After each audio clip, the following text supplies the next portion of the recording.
નમસ્કાર, સ્વાગત છે તમારું ગુજરાત ખબર યુટ્યુબ ચેનલમાં। રોજ આવા નવા તાજા સમાચાર જાણવા માટે ગુજરાત ખબર યુટ્યુબ ચેનલને સબસ્ક્રાઇબ કરો અને જો તમને આ વિડીયો પસંદ આવે તો વિડીયોને લાઇક કરો। આજના સૌથી પહેલા સમાચાર, હવામાન વિભાગની નવી આગાહી, મહિલાઓને રક્ષાબંધનની નવી ભેટ, ખેડૂત દેવા માફી અંગે ફેસલો, રેશન કાર્ડ ધારકોને મફત અનાજ, પાન કાર્ડ ધારકો આપે ધ્યાન, જનધન ખાતા પર 1.30 લાખ રૂપિયાનો વીમો, એલપીજી સિલિન્ડરના ભાવમાં વધારો, આજના સોના ચાંદીના ભાવ। આજના સૌથી મોટા ખેડૂત સમાચાર, ભૂપેન્દ્ર પટેલનો મહત્વનો નિર્ણય, હપ્તા વગર 42,000 રૂપિયા ખાતામાં, ઓગસ્ટમાં 12 દિવસ બેંકો રહેશે બંધ, શાકભાજીના ભાવમાં ધરખમ વધારો, અહીં પડ્યો ધોધમાર વરસાદ। હવામાન વિભાગની નવી આગાહી, હવામાન વિભાગની આગાહી પ્રમાણે રાજ્યમાં હજુ 7 દિવસ મેઘરાજા ગડબડાટી બોલાવી શકે છે। ગુજરાતમાં એક સાથે 3 વરસાદી સિસ્ટમ સક્રિય થઈ શકે છે। સાયક્લોનિક સર્ક્યુલેશન, શિયર ઝોન અને ઓવરશો ટ્રક સક્રિય થશે। ઉત્તર, મધ્ય અને દક્ષિણ ગુજરાત તથા સૌરાષ્ટ્રના મોટાભાગના જિલ્લાઓમાં અતિ ભારે વરસાદની આગાહી સાથે ઓરેન્જ એલર્ટ જાહેર કરવામાં આવ્યું છે। માછીમારોને દરિયામાં ના જવાની સૂચના આપવામાં આવી છે। મહિલાઓને રક્ષાબંધનની ભેટ, રક્ષાબંધનની આડે હવે ગણતરીના દિવસો બાકી રહ્યા છે। તે સ્થિતિમાં સરકારે હવે બહેનોને મોટી ભેટ આપી છે। સરકારે એલપીજી સિલિન્ડરના ભાવમાં ઘટાડો કર્યો છે અને તમામ બહેનોને એલપીજી સિલિન્ડરની કિંમતમાં ઘટાડો કર્યો છે।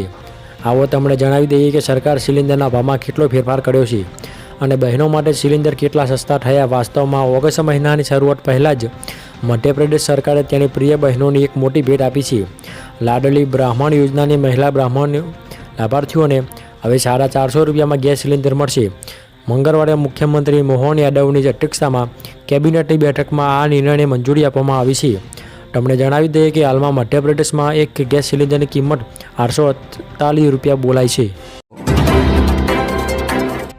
ખેડૂત દેવા માફી અંગે ફેસલો, એક માહિતી અનુસાર ગુજરાતમાં કુલ 53,20,626 ખેડૂતો આ યાદીમાં નોંધાયેલા છે। તેમાંથી 37,28,639 ખેડૂતોએ 2022-23ના વર્ષ દરમિયાન એટલે કે 31મી જાન્યુઆરી 2023ની સ્થિતિ જુદી એટલે કે માત્ર 10 મહિનામાં કૃષિ માટે કુલ 98,285 કરોડની લોન લીધી છે। હવે ભલે તે ખેડૂતોએ વત્તા ઓછા પ્રમાણમાં લોન લીધી હોય, પરંતુ તેનો સીધો અર્થ તો એ થાય કે ગુજરાતના દરેક ખેડૂતને માટે 2,63,000 રૂપિયાનું દેવું છે। રેશન કાર્ડ ધારકોને મફત અનાજ ઉપરાંત રાષ્ટ્રીય અન્ન સલામતી કાયદો 2013 હેઠળ બીપીએલ તથા અંત્યોદય કેટેગરીના રેશન કાર્ડ ધરાવતા લાભાર્થીઓને મળવાપાત્ર જથ્થામાં ઘઉં તથા ચોખા ઉપરાંત નીચે મુજબની ખાંડ, ચણા, તુવેર દાળ, મીઠા તહેતા, તહેવાર નિમિત્તની વધારાની ખાંડ અને રાહત દરે 1 કિલો સિંગતેલ પાઉચના જથ્થાનું વિતરણ કરવામાં આવશે।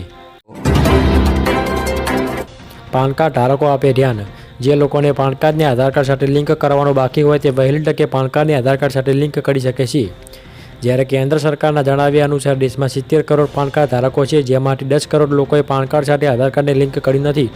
પણ જો આધાર અને પાન કાર્ડ લિંક નહીં હોય તો તમે મોટી રકમના વ્યવહારો બેંક દ્વારા કરી શકશો નહીં, સરકારી યોજનાનો લાભ પણ મેળવી શકશો નહીં, તેમજ ટેક્સ વિભાગ દ્વારા કોઈ પણ રિફંડ આપવામાં આવશે નહીં। જોકે લાંબા સમયથી પાન કાર્ડ અને આધાર કાર્ડને લિંક નહીં હોય તો ગભરાશો નહીં। જનધન ખાતા પર 1.30 લાખ રૂપિયાનો વીમો, પ્રધાનમંત્રી જનધન યોજના હેઠળ ખોલવામાં આવેલા ખાતામાં ખાતાધારકને કુલ 1.30 લાખ રૂપિયાનો લાભ આપવામાં આવે છે। આમાં અકસ્માત વીમો પણ આપવામાં આવે છે। ખાતાધારકોને 30,000 રૂપિયાના સામાન્ય વીમા સાથે 1 લાખ રૂપિયાનો અકસ્માત વીમો પણ આપવામાં આવે છે।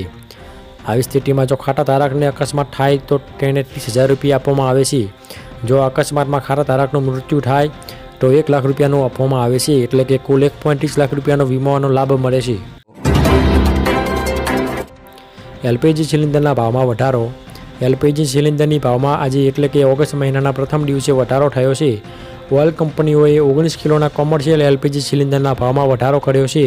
અમદાવાદમાં કોમર્શિયલ ગેસ સિલિન્ડર 150 રૂપિયા વધારાના બાદ 1,671 રૂપિયામાં પહોંચી ગયો છે। જોકે રાહતની વાત તો એ છે કે ઘરેલું એલપીજી સિલિન્ડરની કિંમતમાં કોઈ પણ વધારો કરવામાં આવ્યો નથી।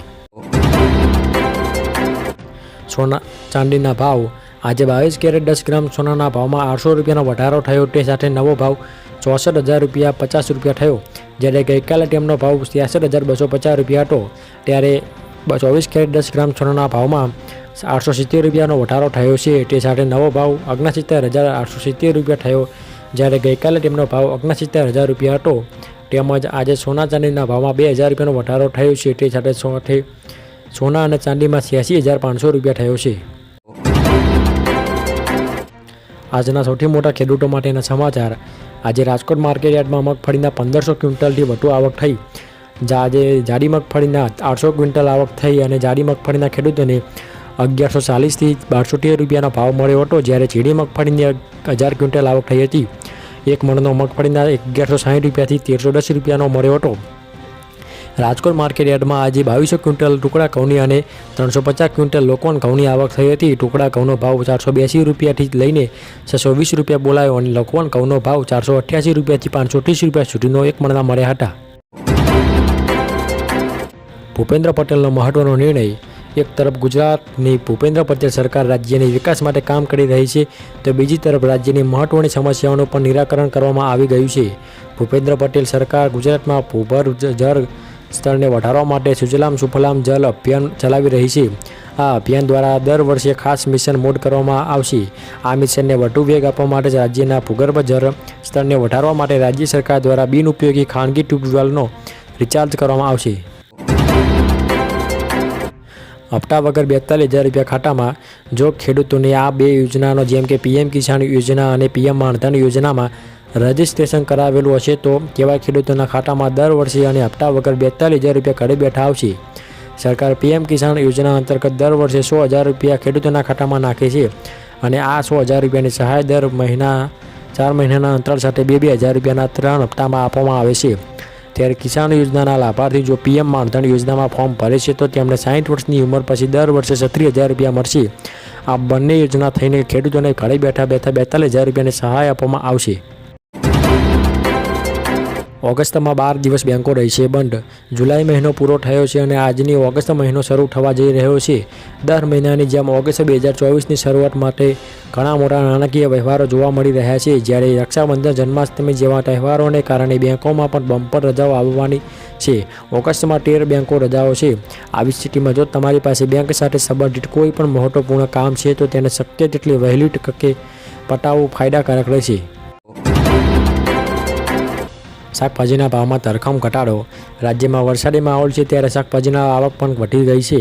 વરસાદના કારણે શાકભાજી બગડે એ પહેલાં શાક માર્કેટમાં ખેડૂતો ઠાલવી રહ્યા છે, જેને પગલે ભાવમાં 50% ઘટાડો નોંધાયો છે. શાક માર્કેટમાં મોટાભાગના શાકભાજી 60-70 રૂપિયા પ્રતિ કિલો મળી ગયા છે, જે 15 દિવસ અગાઉ શાકભાજીના ભાવ 120 રૂપિયાથી 140 રૂપિયા હતા. જોકે કંકોડા મધ્યમ અને ગરીબ વર્ગ માટે સપના સમાન છે, કારણ કે તેનો ભાવ પ્રતિ કિલો 200 રૂપિયાની આસપાસ છે. અહીં પડ્યો ધોધમાર વરસાદ. છેલ્લા 24 કલાકમાં રાજ્યમાં 116 તાલુકામાં વરસાદ નોંધાયો છે. હવામાન વિભાગના જણાવ્યા અનુસાર રાજ્યમાં સૌથી વધુ વરસાદ કચ્છના અબડાસામાં પડ્યો, જ્યાં પાટણના સરસ્વતીમાં 3.7 ઇંચ વરસાદ ખાબક્યો છે. પાટણ તાલુકામાં 3.1 ઇંચ, ભાવનગરમાં 2.7 ઇંચ, શીતલપુરમાં 2.5 ઇંચ, માંડવીમાં 2.4 ઇંચ જેટલો વરસાદ નોંધાયો છે. ઉલ્લેખનીય છે કે હજી આગામી 7 દિવસ હવામાન વિભાગની આગાહી કરવામાં આવેલી છે.